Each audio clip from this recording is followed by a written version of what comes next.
After 2 years, 3 shots, and many exposures, I finally caught COVID. Inevitable, I suppose. Although symptomatic, thank God I'm doing fine, and as the saying goes, this too shall pass. But given that my malady coincides with the Torah portion addressing illness, namely tzaras, a few brief reflections on how sickness impacts us seem appropriate.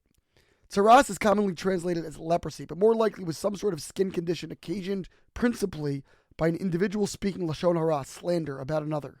As a result, they are forced into progressively more restrictive conditions, eventually even to temporary expulsion from the community. It is worth reflecting on why we often feel the need to speak disparagingly about others to begin with. Of course, there may be several reasons, including a sense of personal insecurity or even simple pettiness. But the impulse to cut another down to size might also serve as an attempt to control and manipulate reality.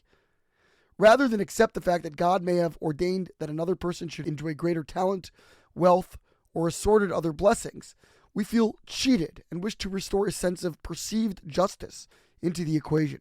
In other words, at its core, lashon hara may express our disdain for what is, for reality as so rendered by God. In response, a person would fall ill with a debilitating and humiliating condition. Nothing renders man so impotent and helpless as does sickness. As I lay in bed, I contemplate all of the tasks that I should be accomplishing, but simply cannot. Life outside continues unabated, but inside it is stalled, flattened.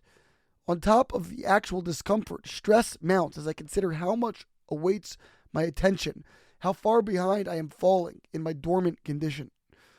And in the process, I am compelled to accept my inherent fallibility, my fecklessness in the face of a force well beyond. Sickness at its core is also an isolating experience. Others can commiserate, offer emotional support, but we suffer alone. Tzaras, in biblical times, mandated a person to actually exit the community for a period of time, leading the sages to comment that someone who has tzaras is akin to being dead, so separated he must be from human contact. Rabbi Aryeh Levin was a remarkable 20th century Israeli rabbi and inspirational personality, known alternatively as the father of the prisoners for his countless visits to those locked away in the most wretched prisons, and also as a rabbi of the lepers, as the following story illuminates. Rabbi Levin once stood praying at the Western Wall when he heard a woman wailing. When he approached her, she explained that her son was suffering from an incurable disease and was confined to a special hospital for lepers with a handful of other Jewish patients.